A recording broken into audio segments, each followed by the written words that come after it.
E aí, pessoal, tudo bom? Bora para mais uma aula de revisão?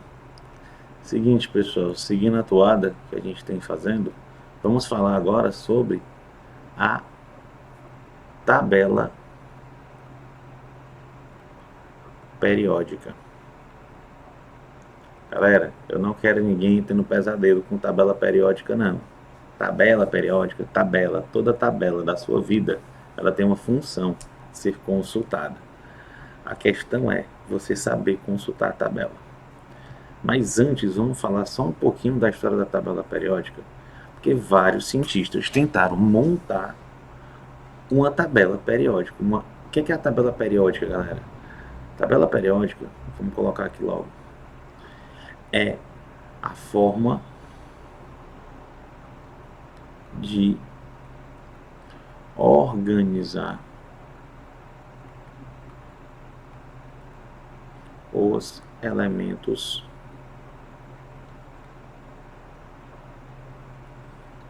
químicos. Organizar como, professor?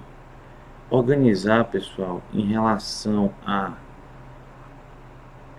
propriedades, organizar em relação a tamanho, organizar em relação à massa atômica, organizar em relação ao número atômico e por aí vai. Organizar em relação às suas características. E vários cientistas tentaram fazer isso, certo? O cientista conhecido por ser o pai da tabela periódica, que teve a ideia central da tabela periódica, foi Dmitri Mendeleev. E qual foi a grande sacada de Mendeleev? Quase todos os cientistas da época faziam a mesma coisa, tentavam organizar a tabela, os elementos conhecidos na época, em ordem crescente de massa atômica. Só que eles davam muita prioridade à ordem crescente de massa atômica e esqueciam das propriedades, certo? Então Mendeleev, galera, ele teve o seguinte pensamento. Ele também organizou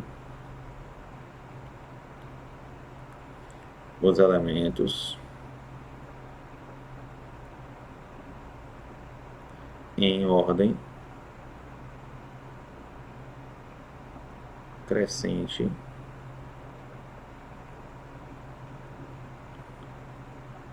de massa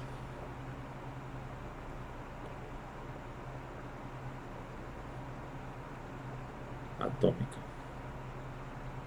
Mas, contudo, entretanto, todavia, a sacada de Mendeleev foi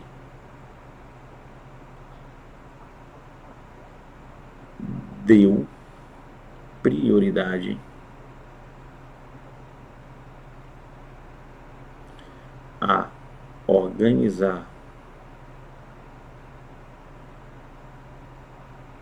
os elementos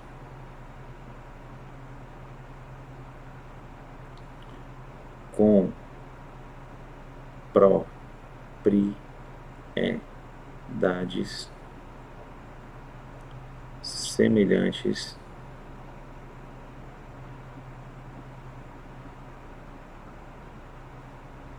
em colunas.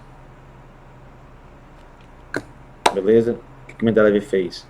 Ele organizou os elementos em uma ordem crescente de massa atômica, certo? Ele organizou os elementos, deixa eu botar aqui, em uma ordem crescente de massa,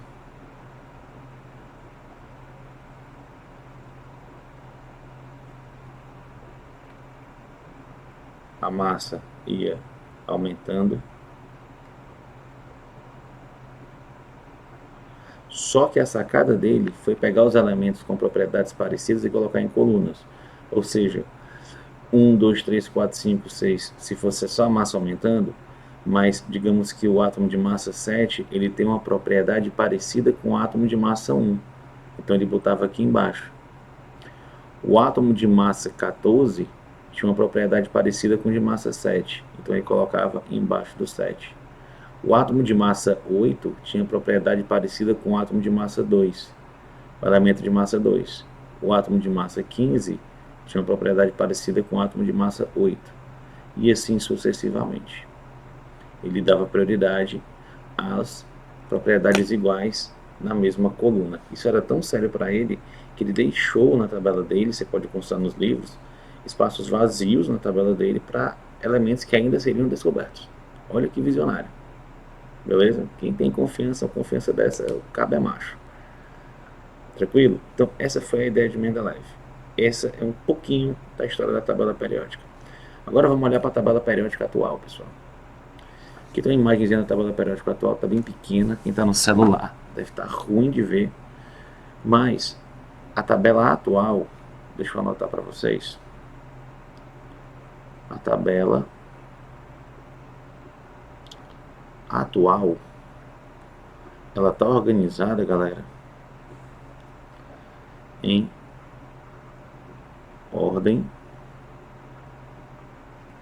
crescente de número atômico, que eu chamo de Z. Galera, o número atômico nada mais é que os prótons. E vamos lembrar onde é que os prótons estão. Estão dentro do núcleo. Se você não está sabendo disso direitinho, eu sugiro que você dê uma olhada na aula de partículas subatômicas, onde eu falo dos 3 tipos de partícula que tem: próton, elétron e nêutron. Tá bom? A ordem crescente de número atômico Z não é mais massa, tá bom? Atualmente é número atômico. Porque Mendeleev, quando ele montou a ideia da tabela dele, não existia nem conhecimento da existência do próton, certo? Então, o dado principal que eles tinham era a massa atômica. Então, ordem crescente de número atômico. E ela é organizada em famílias, que são as colunas, e em períodos,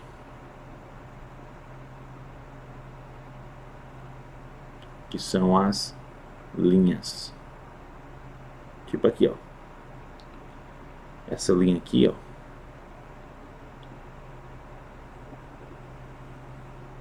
é um período. Essa coluna aqui, ó, é uma família. Beleza? Período é a linha, coluna é a família. Agora a gente precisa entender também o seguinte: essas famílias, pessoal, têm nome. Aqui na tabela, vocês não estão vendo direito, tem 1, 2, 3, 4, 5, 6. É uma forma de representar. Família 1, família 2, família 3, família 4, família 5, família 6, família 7, família 8, família 9, família 10, família 11, família 12, família 13, família 14, família 15, família 16, família 17, família 18.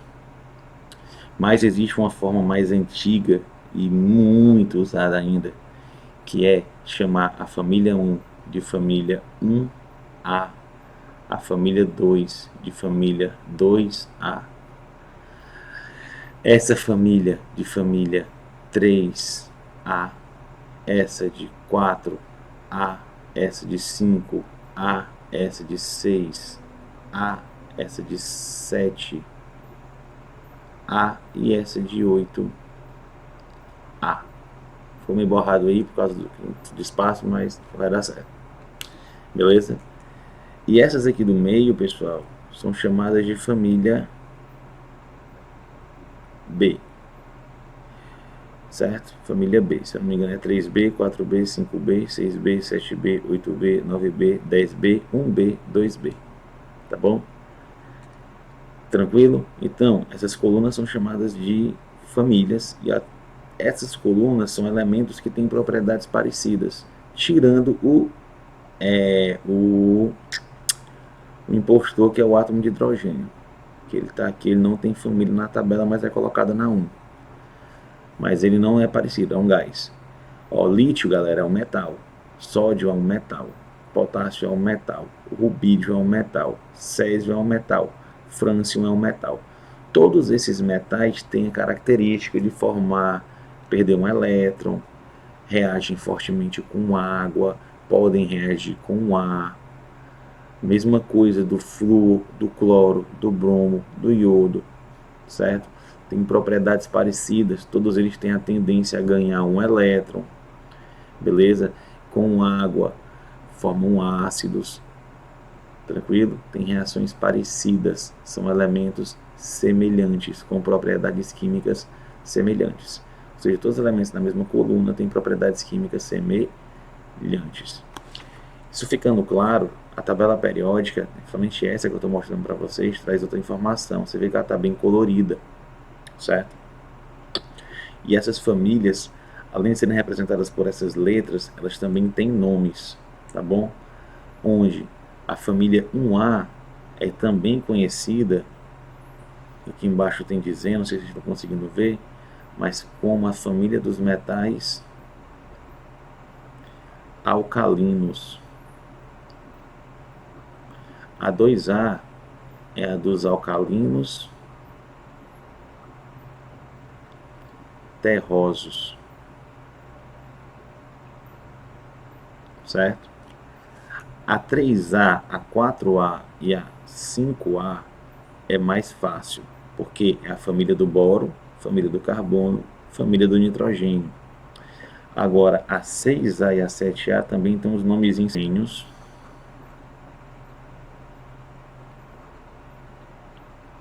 E a 7A é chamada de halogênios.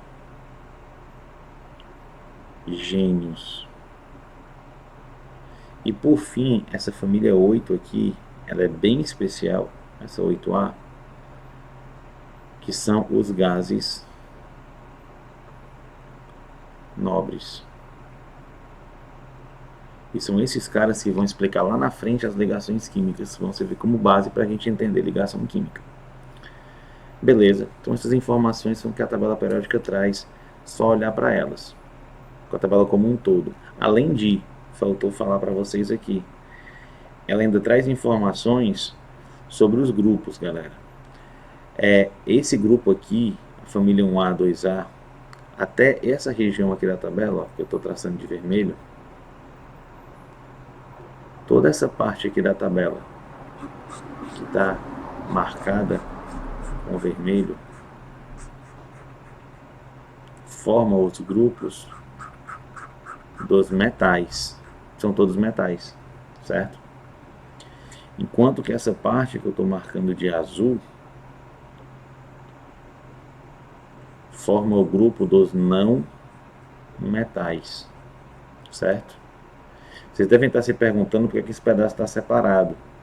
Está separado, galera, porque são os grupos dos lantanídeos, é o primeiro elemento, e os actinídeos. São elementos separados da tabela periódica, eles têm propriedades específicas deles. Tá bom? Então, como um todo, essas são as informações que vocês precisam ter da tabela periódica. Agora eu vou falar especificamente das informações que os elementos trazem para a gente, certo? E o que é que eu posso fazer com elas. Então, como é que eu represento o elemento químico na tabela periódica? Eu vou ter um quadrado, que é o bloquinho do elemento, né? E aqui, galera, varia um pouco de tabela para tabela, mas existe um padrão. Eu vou ter um símbolo aqui, ok? Acima desse símbolo eu vou ter um primeiro número. Abaixo desse símbolo eu vou ter outro número.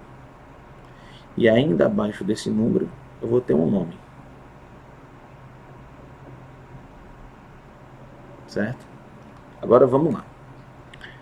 O que é esse nome aqui? Esse número aqui.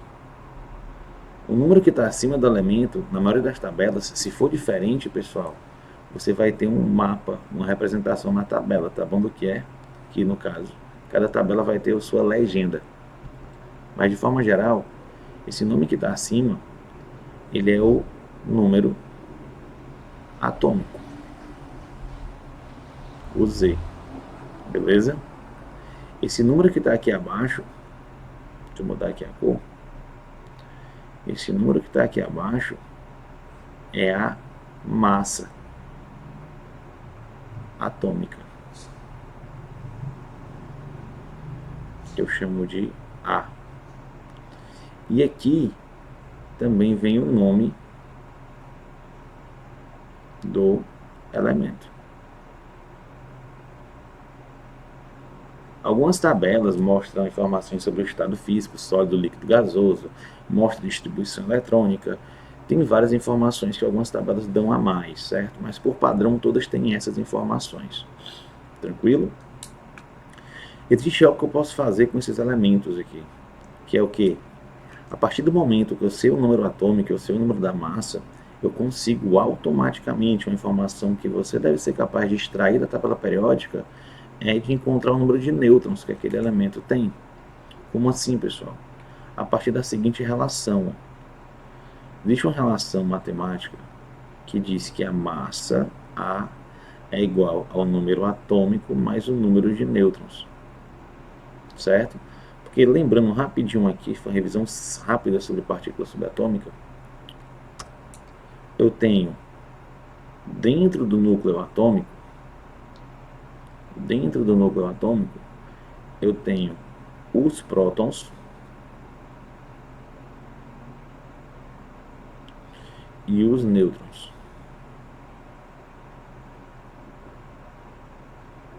que são as partículas subatômicas que têm massa. O próton tem massa 1 e o nêutron tem massa 1. E todos eles estão dentro do núcleo.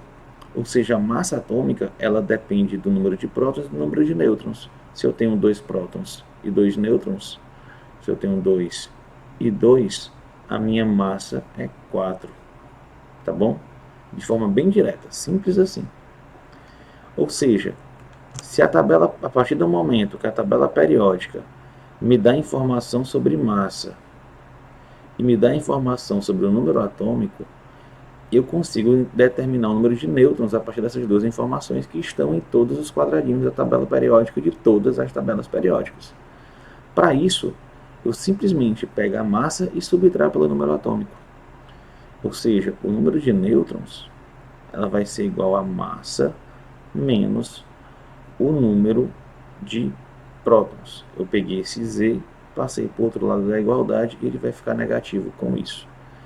Com essa relação aqui, para o potássio, por exemplo, eu vou ter que o número de nêutrons é igual a massa 39 menos o número de prótons 19, resultando em uma quantidade de 20 nêutrons. Ou seja, o núcleo do átomo de potássio tem 20 nêutrons e 19 prótons. Tá bom? Outra informação que eu consigo tirar direto daqui, galera, é que como o átomo é neutro,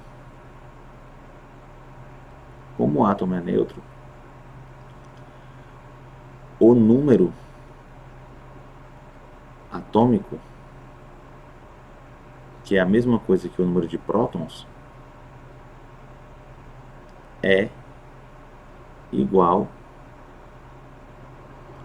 ao número de elétrons. Ou seja, a partir do momento que eu sei que eu tenho 19 prótons, eu tenho 19 elétrons.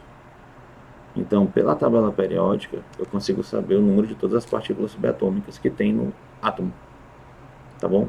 É só saber, pessoal, ler essas informações. Certo? Só mais uma informaçãozinha aqui para vocês. Qual é a característica que faz com que os elementos dessa coluna tenham propriedades químicas semelhantes? O grande lance aqui, pessoal, está na última camada de elétrons no átomo, que também é chamada de camada de valência. Anota essa informação, pessoal.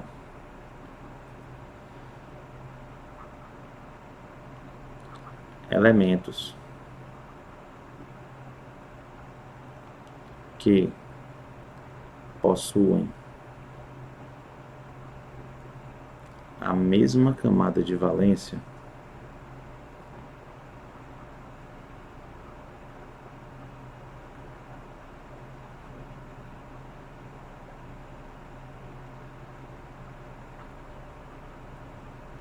têm propriedades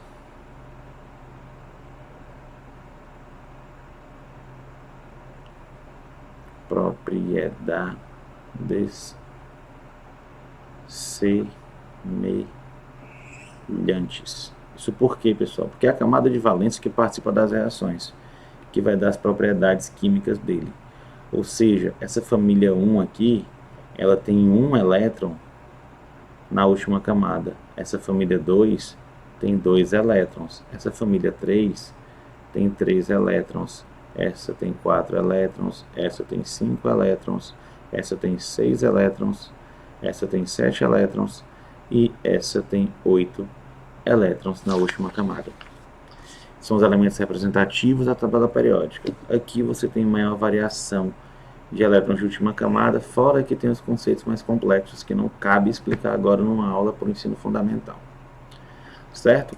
Então, o fato da camada de valência dessa coluna só ter um elétron faz com que as propriedades químicas desses elementos sejam semelhantes. Tranquilo? Pessoal, a gente encerra por aqui a aula de tabela periódica. Marca e copia no caderno essas informações que eu marquei com o ponto de exclamação, certo? São informações bem importantes que vocês podem usar para as provas que vocês vierem a fazer no seu colégio. Ok? Se gostou muito da aula aí, deixa o like, se inscreve, compartilha e comenta se você tem alguma dúvida que eu faço o possível para responder. Também deixa sugestão de vídeo de aula que vocês gostariam de ter aqui no canal. Então, um abraço, bom estudo para todos.